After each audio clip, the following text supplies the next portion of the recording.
Safetier stocks for me right now is BCA. Yang agak risky itu BRI, karena BRI ini kan proksinya ini pinjam ke UMKM ya. Nah kalau UMKM, kalau purchasing powernya lagi ngehe itu gimana? Nah ini kalian lihat outflow-nya gila-gilaan sampai saat ini, sampai per hari ini itu masih outflow. Jadi kalau menurutku, aduh ya, ini agak berat nih bahas BRI ini. Kalian lihat kan, nonton podcast saya sama Overpost kan. Nah salah satu loss saya itu di trading tuh karena BRI. Nah BRI itu ada potensi ke 4.000. Ini kalau kalian lihat weekly mungkin lebih clear. Nah ada potensi ke 4.000 dulu. MA200 weekly juga breakdown. Oke. Jadi kalau saat ini mau beli kayak, wah BRI udah murah, betul udah murah, udah minus 30%, tapi masih bisa lebih murah. At least my objective view lah ya. Kalau seandainya aku subjektif, maka aku bakal wah beli udah murah terus gitu. So di viewku tuh ya di sekitar 4.000 worth to see lah ya, di sekitar 4.000. Karena kita lihat technicalnya, kita coba masukin MACD.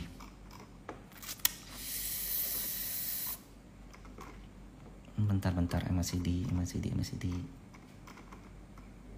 Moving average, convergence moving average. Sebentar, kalian bantu aku cari dong MACD di mana nih? Kok nggak ada ya? Oh ada nih.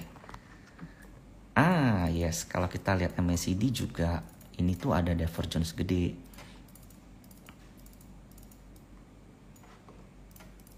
Mungkin udah memang trennya turun kali ya, memang udah saatnya koreksi kali ya. Nah kalau kita lihat dari rules MACD ya, maka koreksinya BRI itu sampai sini, sampai titik terbawah ini nih. Nah di sini tuh baru menarik nih, karena potensi upside-nya itu balik ke 5.000 aja dari sini tuh udah berapa kan. Nah apakah ini pertanda akhir zaman, pertanda kiamat bosku? Di 2020 BRI pernah koreksi dari 4.600 ke 2.100, 60%. Nah sebelumnya juga swingnya juga cukup dalam. Nah kali ini harus gue akuin lumayan dalam juga. Tapi ini apakah sudah berakhir? Menurutku masih ada potensi koreksi sampai 4.000 dan 3.500. Nah this is just matter of time, matter of your sizing, matter of your money management. Nah di saat momen-momen begini, let's say bisa terjadi 2 bulan, 3 bulan, tapi baru 1 minggu kalian udah teriak. Nah itu sometimes tuh time frame kita dengan time frame market tuh beda. Kalau time frame kalian adalah trading, posisi kalian salah, cut, susun strategi ulang. Kalau posisi kalian udah salah, tapi masih ngotot untuk dengan time frame pendek, maka setiap hari kalian akan galau. Minus 1% galau, plus 1%, iya, hore, gas, ayo. Minus 1%, market, hancur, jangan sampai emosi kalian kebawa sama market. So, kalau memang udah case-nya kayak begini, ya udah cut. Kalau seandainya posisi udah kedalaman ya, atau posisi trading cut, ya udah nunggu aja dulu. Oke. Nah kalau seandainya kalian invest, this is a good probability nih di merah-merah yang ini viewku, karena secara teknikal pun aku juga baru lihat sih weekly ini ada pertanda untuk turun. Bayangkan kalau yang di hasil tradingku yang kemarin, untuk tradingku kalau aku nggak cut BRI, wah itu kan pasti portoku nggak bisa tuh dapat segitu. Oke. Jadi di 4.000 dulu, I don't know bisa ke 4.000 atau enggak, tapi di 4.000 dan 3.500 I saw that this is a big probability untuk technical rebound lah at least. Sepakat nggak? Oke. Nah perbankan aku udah bahas BCA sama BRI, aku bahas masing-masing sektor 2 lah ya. Nah lalu Pak PP nih. Nah kita lihat brand semenjak masuk FCA ya, ini sebenarnya targetku tuh sampai 10.000. Udah sampai 10.000, 9.000, 10.000 ya udah selesai. Nah selama FCA ini foreign condong keluar dan gak ada transaksi yang lemah. So I think that kayak this is a big ship ya, kapal besar yang dimiliki oleh Pak PP, salah satu orang terkaya di Indonesia. yang saat ini lagi ada problem teknis lah, boleh kukatakan ini problemnya terhadap regulator, problemnya terhadap regulasi. Dia harusnya masuk FTSE FTSE ya, nilai inflow-nya itu 8 triliun kalau FTSE atau 6 triliun. Kalau kita lihat selama ini ya, dari Maret sampai saat ini aja, dari Maret sampai saat ini ya. Dari Maret sampai saat ini inflow di inflow foreign di brand itu hanya 2 triliun lebih. Jadi kalau seandainya dia masuk FTSE, ya most likely kita anggap ini front runner dari FTSE, maka masih ada inflow 2 kali lipat lagi daripada yang udah ada. Nah, itu kan yang di plan kan, big plan oleh brand. But ini kepentok regulasi, ini first time in the history. If you ask me bagaimana, honestly, I can't answer anything. Jadi ini kayak 2 paus lagi berantem. Ini kita ikan teri yang baru lahir ngeliat paus lagi berantem, what we can do? Ya udah nepi aja. Lu kalian orang masih punya memangnya. Gue sih tuh biasa sudah nggak punya. Even untuk trading aja nggak bisa kan FCA. Gue nggak bisa trading di yang kayak begitu. Gitu. Hilang udah 8 triliun ke brand. I think so ya. Kalau FTSE aja udah begini, udah nggak mungkin masuk MSCI. Tapi kalau aku lihat gini, this is too big to fail. Cost untuk ngangkat brand itu udah kegedean. Pasti akan ada movement dari Pak Pepe. Mungkin it takes a longer time maybe untuk beresin FCA-nya, atau it takes a longer time untuk beresin free float-nya, atau it takes a longer time untuk private placement, maybe right issue, maybe, or he can doing something lah yang this is not our field gitu. Ini bukan ranah kita. Yang kita bisa lihat hanya ya ini udah kejadian gitu. Kalau nggak ikutan lelang ikan lagi ya, gue udah penuh ikan gue. Nah, lalu kita coba lihat BRPT. Apakah saham Pak PP yang lain akan ikut terseret karena brand koreksi? Mungkin kalau kita bicara sentimen, satu yes. Tapi kalau kita lihat dari sisi owner ya, kalau brand gagal masuk BRPT, justru yang lain yang harus diselamatkan. This is my view gitu loh. Nah, honestly BRPT itu nyentuh titik gap di bawah. Gap di bawah ini kan 16 Mei ini kan 1040 atau 1030. Nah, besok tuh sentuh tuh 1030 tuh. Nah, ini kalau breakdown kan bisa balik lagi ke awal. Tapi menurutku ya, ntar aku masukin indikator volume dulu.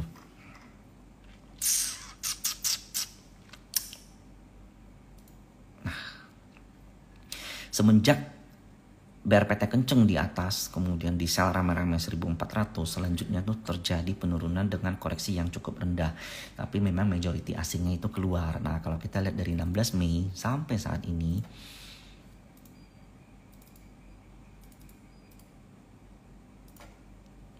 jangan net gross.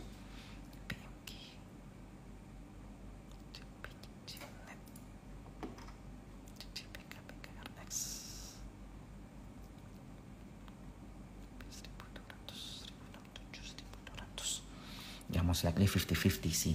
Jadi besok penentuan nih brand. Lihat deh rejectionnya di mana. Tapi kalau di viewku 1000, nextnya tuh 1030 ini nggak boleh break. Kalau breakdown berarti balik dulu ke 960, dan di 960 most likely bakal ada counter.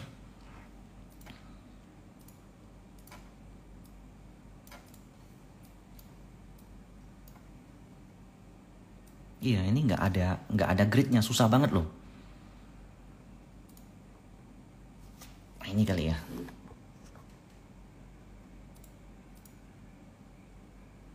Di mana ya ngaturnya ya?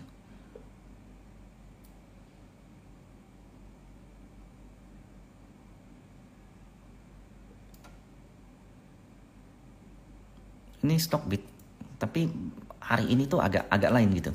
Nggak ada scale-nya, susah banget. Ada gridnya tapi tipis banget. I don't know how to fix. Udahlah. Oke. Nah, itu brand. sorry, itu BRPT. Nah, honestly saham Pak PP memang tertekan, big banks tertekan. Jadi ketika big banks koreksi, sebenarnya Pak PP itu berusaha nyelamatin indeks. Dari dulu kan seperti itu. Kalau seandainya indeks koreksi, BRPT main, indeks selamat gitu loh. Nah, kali ini kalau big banksnya masih begini, Pak PP-nya begini, mau pakai apa nih selamatin indeks? Nah, makanya aku pikir indeks ya maybe MA200 bisa koreksi lagi lebih ke dalam.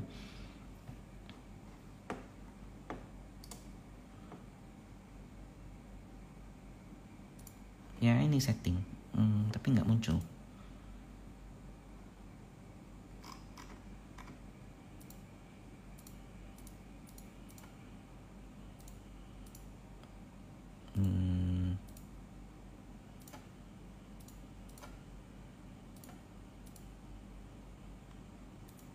Nah, kayak gitu deh, lebih gampang. Oke. Nah, gitu.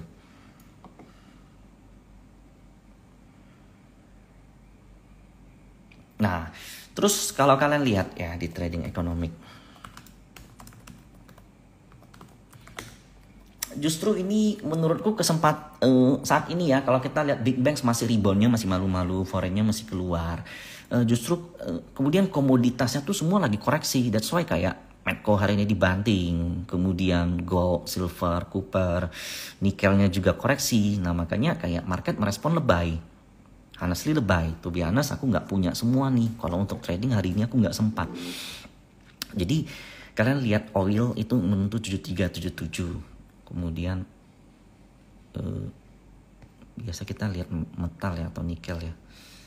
Nah ini semua koreksi Pak, lumayan dalam ya. Kemarin kan nikel koreksi itu, kita coba lihat chartnya.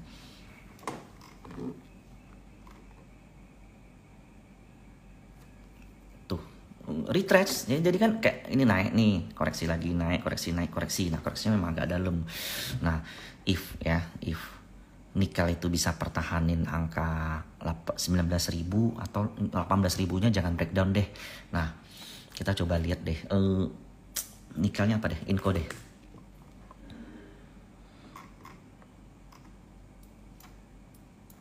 Nah ini foreignnya kan lumayan nih ya, semenjak 7 Mei sampai saat ini. Nah foreign BKMG itu masih di dalam lumayan gede, 48 sangkut mereka ini, nggak bisa keluar ini. Nah so kalau kalian beli itu saat ini kan kalian unggul sama mereka. Nah belinya di berapa? Jadi kan ini inverted head and shoulders nih, yang kemarin live sama Cucuai ya, dan udah sampai target gitu loh. Kalau kalian beli di sini tuh kalian sumbang ke market, dan ini saatnya saat koreksi.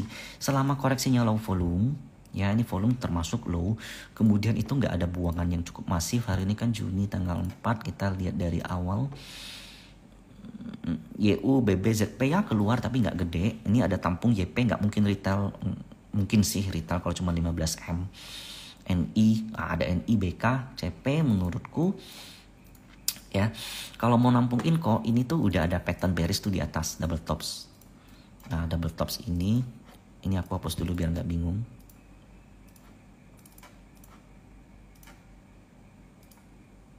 Ayo.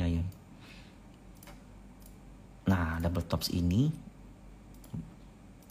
punya target penurunan ya sampai 4.400. Modal market itu 48 saat ini. Jadi ya 47, 46 atau 46 sampai 44 deh. Let's try. Cuman biasanya ya kalau market lagi jelek begini, meskipun gue aliran swing, tapi gue nggak nangkep yang murah gitu loh, karena gue nggak tahu bottom sampai berapa. Tapi begitu udah mulai ada flow, begitu mulai udah ada yang nahan, nah itu gue baru in. Nah itu mungkin sometimes ada yang bingungnya di situ. Kenapa ini murah lu nggak beli kok? Kenapa begitu dari agak mahal baru lu beli gitu? Karena aku mesti ngelihat flow juga, dan itu kayak cukup hektik karena ngelihat flow itu mesti mantengin market every minutes gitu loh. Jadi menurutku all di commodity ada potensi koreksi, dan itulah yang menarik selama China nggak aneh-aneh, datanya nggak tiba-tiba jeblok. Karena kalau seandainya big banks masih koreksi, Pak PP koreksi, consumer tuh ada potensi koreksi juga tuh, karena purchasing power di Indonesia kan lagi ditekan nih sama pemerintah nih in the next years. Properti suku bunga naik, komoditas harus koreksi juga. Ya udahlah kita libur dulu mungkin. SMRA hari ini bagus. Semen hari ini tuh dapat coveran dari fund karena ya kan dikeluar dari banyak yang di downgrade dari MSCI. Jadi banyak yang exit, semua juga short. Nah setelah last day mereka keluar di cover, sustain atau enggak, I don't know. Oke, itu Inco. Lalu mata lain MBMA kita coba lihat. Nah ini menarik nih. Wah, why menarik? Kalian lihat foreign kan aktif nih ya di sini. Aktif banget MBMA. Volumenya juga meningkat. MACD juga nggak ada divergence, sama-sama naik.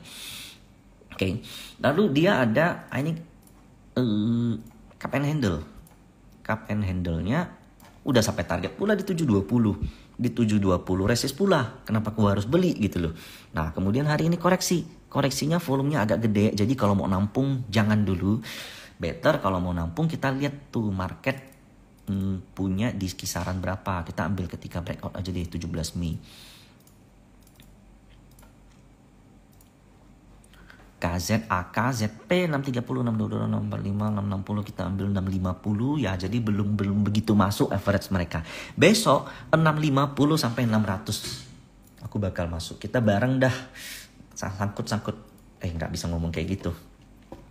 Gua bakal entry 650 sampai 600. Stop lossku tuh 590 closing atau 580. Ya kalian, ini bukan stock pick ya, ini bukan plan, ini hanya planku yang kalian, karena ini kan bukan saham retail sebenarnya ya.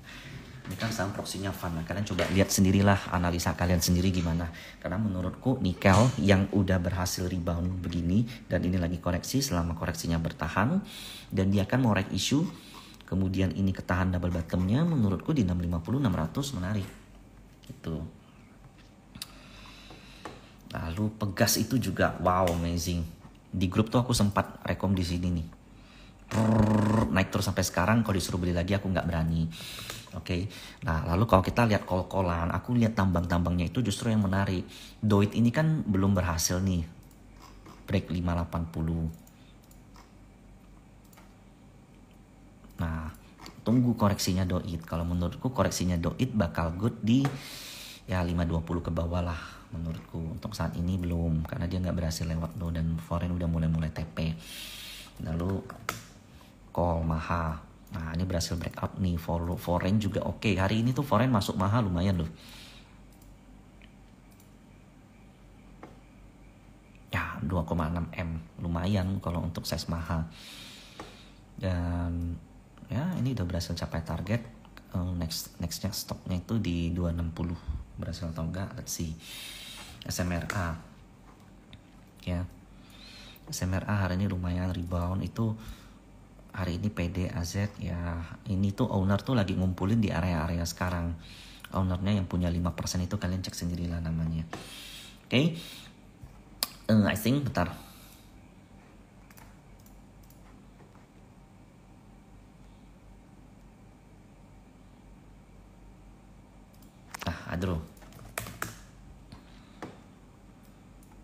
Adro si Ciami. Ini sempat jadi planku ini. Beli sebelum dividen, kemudian take the dividend, kemudian balik lagi ke harga, dapat dividen gratis dah itu. Nah jadi Adro ini kan resist ya, kalau mau beli lagi ya susah. Kalau kita lihat foreign flow dari April, jadi sebenarnya kalau kita lihat call ini justru di saat market lagi susah justru call tuh yang diserbu sama mereka gitu. Tapi average mereka nya rendah. 28 26 lah oke lah untuk Adro.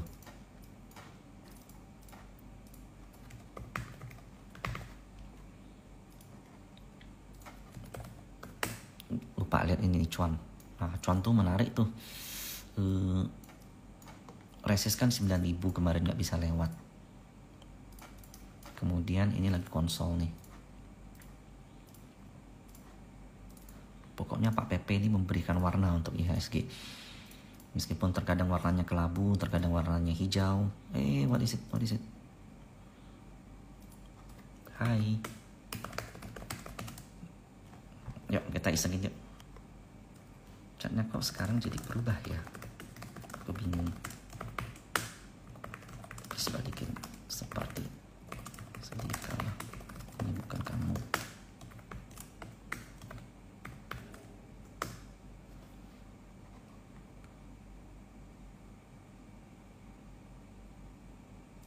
Kita Kita tunggu balasannya. Bentar, ini untuk hilanginnya gimana lagi? Oh ini, oke. Sip. Nah, cuan itu menurutku menarik karena kalau kita lihat foreign yang mulai aktif, ya itu level-level belinya di bawah 8.000, mendekati 7.500 kurang lebih. Lalu tadi ada yang nanya Buffin ya, katanya foreign masuk ya. Kita coba lihat deh. Hampir breakdown sih Buffin, 995 ya. Kalau 99 kan last low-nya itu 965. Kalau break tuh gawat tuh. Sebenarnya Buffin tuh ada akum dari CC barang RF pindah ke CC. Juni tanggal 4 mana foreign akum katanya. Mana ada foreign akum. Hari ini retail yang ada. Nah, tapi kalau tarik panjang memang foreign akum. Oh, ini udah dibalas nih.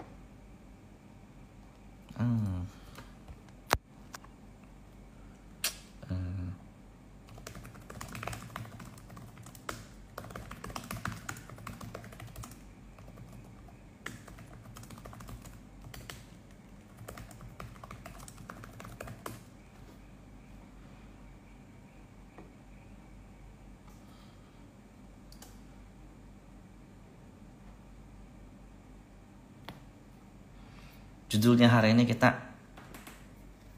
isengin kakak Stockbit. Aduh, dilampirkan foto lagi. Masalahnya gue udah ubah. Sorry ya, sebentar ya.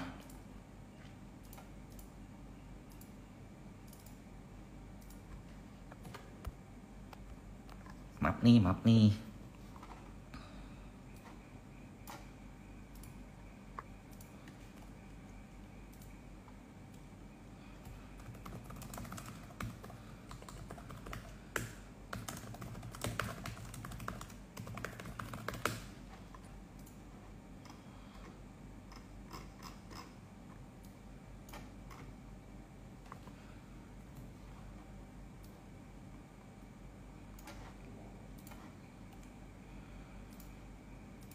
Oke, nah lanjut.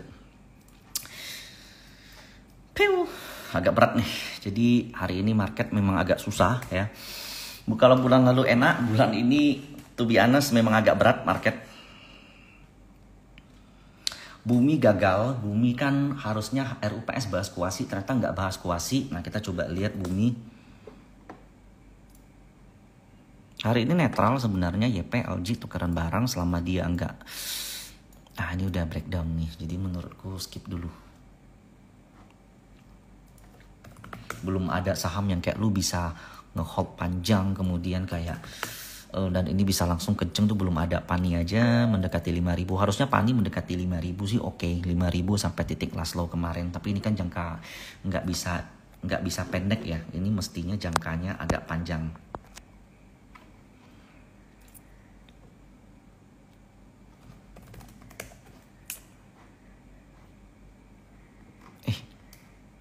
Kok chatnya hilang? Apa aku disuspend sama Stockbit? Oke, jadi I saw that. Kemudian banyak yang nanya sama aku kayak, oh, ini Unilever. Menurutku Unilever tuh naik. Laporan keuangannya kan agak sedikit membaik ya. Itu tuh karena fund memang lagi berlindung aja. Karena dananya itu yang udah kena waiting segala macam tuh bingung mau di ngapain. Nah ini kan penannya Unilever nih baik.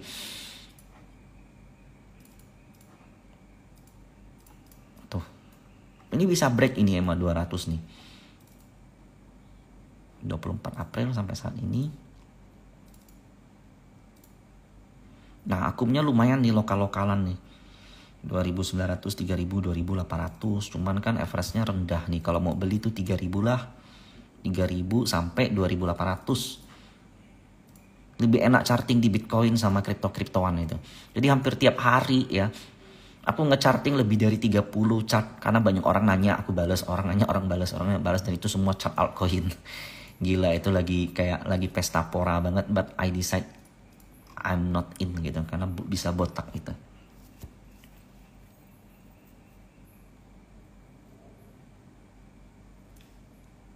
Di sebelah buy ada gambar oh ini.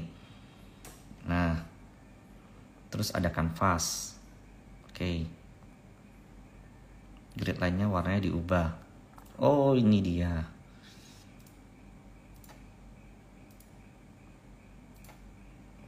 bisa. Oh ini dia.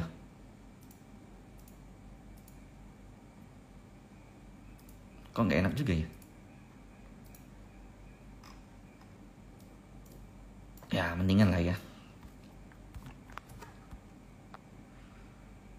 Nah ini Unilever.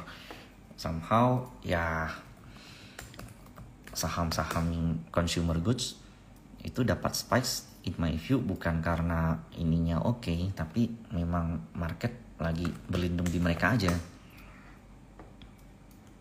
Tapi lumayan tuh reversal. Aces ya nggak kemana-mana sih, tapi nggak koreksi dalam juga. Tapi menurutku kayak kenapa nggak cari yang better aja sih gitu loh. Breeze I don't look at it anymore ya. Kemana ya? Nah ini masih wave 4 lah hitungannya. Kalau kita hitung foreign ya, foreign tuh keluar terus tapi nggak banyak gitu loh. Dan BK, BB yang makan itu juga mereka sangkut. Jadi menurutku ini semua momennya sama-sama lagi wait-and-see. Momennya semua sama-sama lagi diem. Putri aku minta maaf ya, ternyata bisa aku ubah. Oh ya Medco. Jadi ada something yang lucu nih Medco. Kalian nonton kan podcast saya sama Overpost ya. Itu yang belum nonton ya. Nah ini Medco ya. Gua kan beli di 1.003 average gua. Sayangnya tuh di sini gua nggak jualan karena kan gua penganut swing. Gua nggak nyangka dia koreksi sampai ke sini. Nah di candle ini 20 Mei, aku kalau nggak salah aku notice tuh 20 Mei. Tuh, yang beli itu CC ini kan Mandiri Sekuritas dan ini foreign. Aku udah cek CC-nya tuh F. Apakah foreign lagi nyamar gitu atau apa, atau mungkin promo fee-nya lebih murah gitu. Jadi foreign makan CC, foreign pakai broker CC makan Medco 1470. Hampir 50 miliar. 1470 itu tinggi banget loh. Aku kejual di sini. Kemudian ya, aku beli lagi di sini karena aku lihat CC-nya masih belum keluar. Aku jual lagi di sini. Jadi bayangkan ya, aku swing kalau seandainya aku beli di 1.300, aku diemin hari ini balik modal atau cuan plus 2%. Tapi dengan teknik swing yaitu sell high, buy low, kemudian sell high lagi, aku dapat kurang lebih 22%. Sementara Medco-nya nggak kemana-mana. Nah that's why buy and hold saat ini, buy and hold itu ada momennya ketika market dapat likuiditas. Ada momen ketika market bullish, ada momen ketika market uptrend, dan itu terjadi saat ini di kripto. Kalian yang merasa kripto saat ini enak, someday belum tentu seperti itu. Reminder kripto tahun-tahun lalu. Kalian yang merasa saham saat ini nggak enak, ya belum tentu akan selamanya seperti ini. It's all about the liquidity goes to where gitu. Ada gula, ada semut lah. Saat ini gulanya, semutnya semua lagi lari ke kripto. Kita nih yang saat ini di market ya lagi dapat asemnya gitu loh. Nah, that's why kayak kalau kalian merasa ini susah, ya live dulu lah, santai dulu lah, jangan terlalu maksa gitu loh. But somehow aku lihat Medco ya, CC ini tuh nggak keluar sampai saat ini ya. Kalian boleh cek hari ini Juni tanggal 4, ini juga Juni tanggal 4. CC beli dengan nilai yang hampir sama 41 miliar. Nah, jadi ini menarik menurutku nih. CC beli itu udah hampir 100 miliar, berarti kalau kita tarik dari kemarin tanggal 20 Mei. Nah, hampir 100 miliar. Mungkin gak mereka keluar lewat sebelah? Jawabannya menurutku mungkin aja. Tapi kalau mereka keluar lewat sebelah, mereka tuh rugi loh. Ya, net sell BK 1380, net buy mereka 14. Mungkin aja mereka keluar lewat sini, trimming gitu. Tapi kalau kita lihat ini net buy dan ini net sell, maka masih ada lebih net buy dari sini, YU dan PD. Nah, itu yang menurutku menarik adalah ini kan hammer. Dan ini tuh ada gap. Kayak kemarin ini kan ada gap nih. Nutup, ini ada gap nutup. Nah ini ada gap nih, nutup gak nih kalau bisa balik ke di atas. Gapnya di pagi ini tuh di 1365 ya, kalau bisa balik 14 lumayan lah. Berarti next run aku ini punya Medco, aku masih kumpulin, bisa jadi ya viewku seperti ini. Apalagi amannya kan kenceng. selama ini berdekatan dengan MA200 lagi ya. Ini bisa aja gagal reminder. Kalau seandainya di bawah MA200 1280, berarti 1270 atau 1260 aku bakal cut loss. Nggak peduli, aku nggak baper mau sebulis-bulis apapun aku sama Medco. Kalau uangku udah berkurang, sorry, bye-bye. Aku bakal beli lagi di bawah gitu. Di sini pun masih ada gap kecil di sini. Jadi sebulis-bulisnya aku sama satu saham, ya aku lebih peduli sama pergerakannya gitu loh. Oke, jadi Medco dengan acuan CC average-nya 1004 mungkin nggak balik 1004, menurutku balik 1004 ya possible banget lah. Dari 1006 koreksi ke 1003 masa balik 1004 nggak bisa sih. Nah, it's all depends on oil price, terkadang nggak connect sih. Hari ini oil masih koreksi, saya nunggu dia rebound. Di XY juga mulai koreksi, cakep. Seharusnya ketika di XY koreksi itu komoditinya kenceng loh ya, harusnya ya. Nah tapi ini nggak tahu deh, kita coba lihat. But somehow ya batasku 1270 1280 under itu ya bodo amat udah.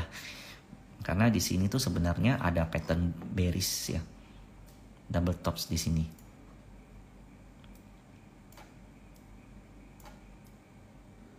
Nah double topsnya di sini.